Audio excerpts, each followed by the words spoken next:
Tere, mina olen Sander ja see on viimane osa 3-osalisest miniseriaalist Kõik, mida sa võiksid teada virtuaalreaalsusest.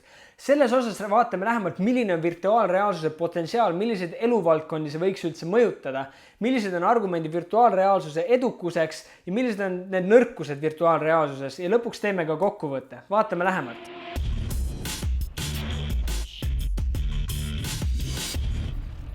Millised on siis need valdkonnad, kus virtuaalreaalsusel on kõige suurem potentsiaal? Esimene nendest on kindlasti treenimine.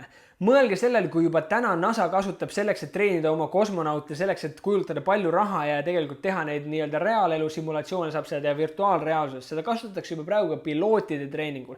Mõtle, kui tulevikus ei pea enam minema isegi mitte autokooli ja raiskama raha seal sõidutunde tehes, vaid sa saaks seda kõike teha virtuaalreaalsuses ja siis nii-öelda reaalsuses rakendada oma oskusi. Samamoodi saab seda ära kasutada ka sõjatööstuses selleks, et saata inimesi nii-öelda õppustele, saaks seda teha virtuaalses maailmas ja simuleerida kõiki erinevaid situatsioone, mis võivad tulla. Teine valdkond, mida virtuaalreaalsus kindlasti omab suurt potentsiaali, on meelelahutus ja meelelahutuse esimene asi on kindlasti videomängud. Kui tänane mängitakse suurel ekraanil nii-öelda kahemõõtmelises võtmes, siis tegelikult kasutades neid mängumootoreid üsna lihtsasti juba mitmed mängud konverteeritakse üle virtuaalsesse maailma, kus me tegelikult oleme nagunii oma karakteriga sees ja me saame täna oma konsooli pulti või hiirt kasutades selles ringi liikuda. Kindlasti muudab see videomängud palju reaalsemaks ja see piir reaalsuse ja mängude vahel saab olema veel õhem. Teine valdkond meelelahutuses, mis kindlasti saab suure muutuse, on filmitööstus ja animatsioonid. Selle hulka kuulub näiteks see, et kui täna filmi režissöör või filmidirektor siis teeb kõik kaaderdused ja organiseerib selle, et pilt oleks võimalik ilus ja täpne, et lugu saaks hästi räägitud, siis tegelikult need rollid vahetuvad virtuaalreaalsuses, kus inimene, kes kannab seda virtuaalreaalsus prille, saab samal ajal olla ise režissööri rollis ja vaadata sinna, kuhu ta parasjagu ise tahab vaadata ja kasutades heli ja erinevaid tegevusi selle sees tegelikult peab hakkama nii-öelda režissööri töö hoopis teistmoodi tööle. Kolmas valdkond, millel virtuaalreaalsus on suur potentsiaal, on meditsiin. Kujutage ette, et doktor, kes asub näiteks New Yorgis, võib teha operatsiooni läbi robotikäe ja virtuaalprillidega täiesti teises maailma otsas olevale inimesele. Kuidas on võimalik siis seda teadlikkust tegelikult transformeerida ühest kohast teise. Ja sellele on mitmeid näiteid juba sellest, kuidas on võimalik patsiendina kasutades virtuaalreaalsust vähendada valu või üleüldse mitte kasutades uimasteid või tuimesteid. Sellepärast, et me saame manipuleerida oma enda tundesüsteemiga. Lisaks sellele on ka osad näited sellest, kuidas on võimalik ilma narkootikume kasutades virtuaalreaalsuses nii-öelda saada omale sama mõnutunne. Ehk inimesed ei peaks enam neid mõnuaineid kasutama. Suur muutus on kindlasti tulemas ka kunstide valdkonnas. Mõelge näiteks arhitektuuri peale, kus me ei pea enam ehitama makette igasugustest erinevatest majadest, vaid me saame neid kujutada ette reaalselt, kuidas need näeksid linnas välja, kasutades siis nii virtuaalset kui augmenteeritud reaalsust.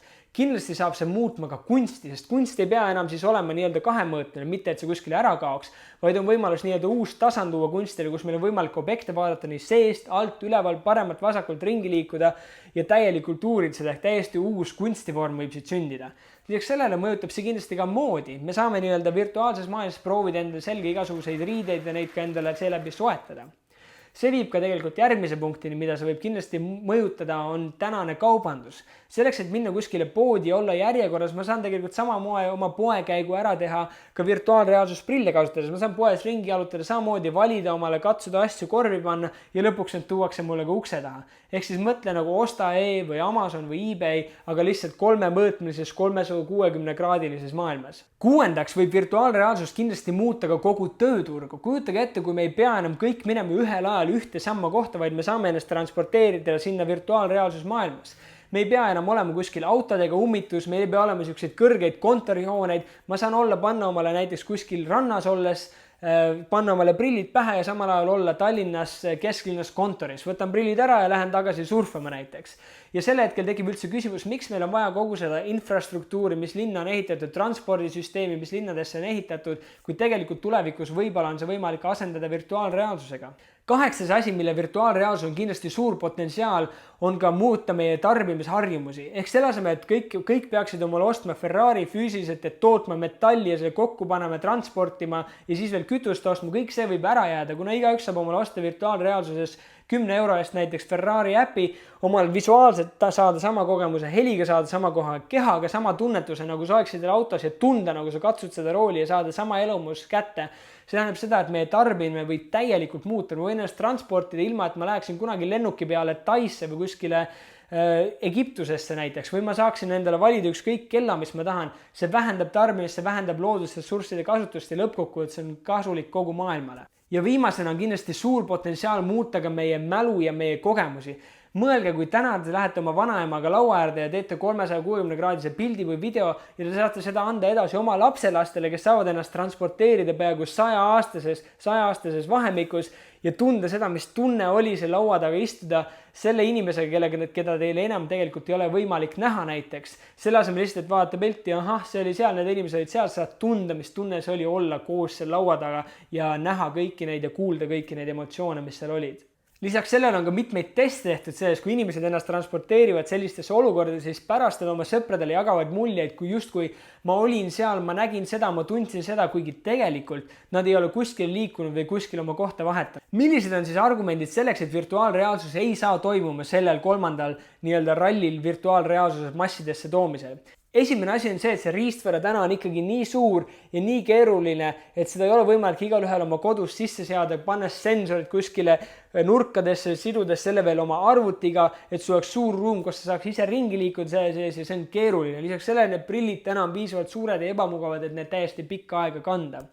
Teine asi, mille skeptikud räägivad, on see, et see on väga kulukas. Ja need tõesti, need maksavad alates 550 kuni 750 euroni need prillid ise, pluss veel arvuti sinna juurde 700 kuni 1000 eurot ja lõppkokkuvõttes see komplekt tõesti läheb kuskil 1200 kuni 2000 euro vahele. Järgmine asi, mida skeptikud näevad, on see, et nendel platvormidel on piisavalt palju sisu nii videode kui mängude näol, et tuua sinna masse vaatama seda sisu ja neid kogemusi kogema.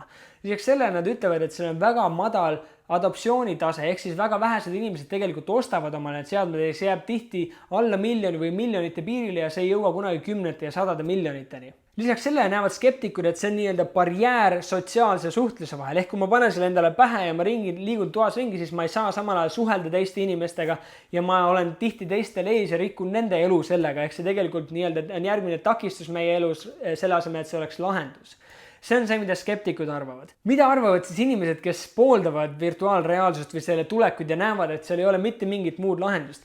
Enamus neid inimesi on ka seda proovinud ja nad on saanud aru, et see on kõige elamuste rohkem kogemus tehnoloogia valdkonnas, mis neil kunagi varem olnud on. Ja sellest saab olema tõeline revolutsioon või järgmine nii-öelda lüli liikudes tekstist, pildist, liikuvate piltini ehk videoni ja liikudes videost näha nüüd virtuaalreaalsuseni. Ehk ükski neist varasematest ei ole ära kadunud, ei kadunud ära tekst, kui pildid tulid, ei kadunud ära pildid, kui video tuli ja kui virtuaalreaalsus tuleb, see on lihtsalt täiesti uus mõõde meie maailmale, mis muidu varem ei ole olnud võimalik. Lisaks sellele arvavad inimesed, et sellest virtuaalreaalsust saab olema ka tegelikult täiesti uus mälu meil, ehk need kogemused, mida me kogeme, me saame ennast transportida igasugustesse kohtadesse maailmas ja ka ise ennast ajas liigutada nendesse kohtadesse, kus me tahame, et me parasjagu neid kogemusi saaksime. Ehk see transformeerib ka kogu meie mõttelaadi ja meie suhtlust. Ja viimased nad näevadki, et see on tegelikult väga-väga sotsiaalne kogemus. Mul on võimalus näiteks Londonis olles suhelda või mängida Pinksi oma vennaga sama laua taga ja juttu rääkides, kasutades virtuaalset peakatet ja see muide on juba tulemas aasta lõpus, kui ka Oculus'e tulevad need puutetundlikud touch control'id välja, kus sa saad tegelikult sama tunde, nagu sa hoiaksid reketi käes ja nagu sa lööksid selle reketiga, samal ajal olles täiesti eri maailma otsades. Ehk siin on need argumendid, osad poolt, osad vastu, aga ma arvan, mõlemal neid on õigeid mõtteid. Kokkuvõttes ma arvan, et need seadmed, mis täna saadaval on nii-öelda esimene samm jõudmaks selliste segatud reaalsus või mixed reality keskkondadeni, kus me saame valida, kas me oleme virtuaalreaalsus või argumenteeritud reaalsuses. See on vajalik. Kujutage ette, et see on näiteks nagu see 90-ndate kohvertelefon, mida sa kaasas kandsid ja milline on olnud see liikumine sealt nüüd nutitelefoni. See on väga suur samm ja ma arvan, et samasugune areng on tulemas ka veel virtuaalreaalsus prillidega. Vaadake kas või Pokemon Go edukust nii Eestis kui mujal maailmas, kus argumenteeritud reaalsuse läbi on inimestel selline põnevus lisada oma igapäevasele rutiinsetele liikumistele nii-öelda lõbus seada ja lisaks sellele on võimalik meil endal tulevikus valida, kas me tahame seda näha oma maailmas või me ei taha. Kas me tahame ennast viia virtuaalreaalsusesse või me ei taha, kas me lihtsalt tahame ühe kihi lisada peale, mis aitaks meil asju paremini teha.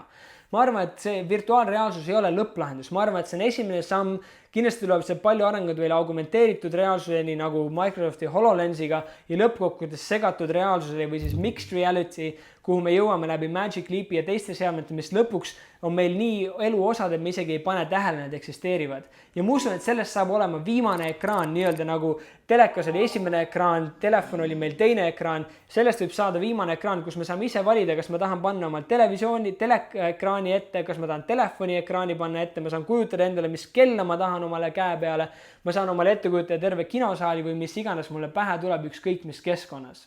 Suured tänud vaatamast, palun vajuta siia i-nupule ja vasta küsimusele ja anna teada, milline sinu meelest on kõige potentsiaalikam valdkond virtuaalreaalsusel.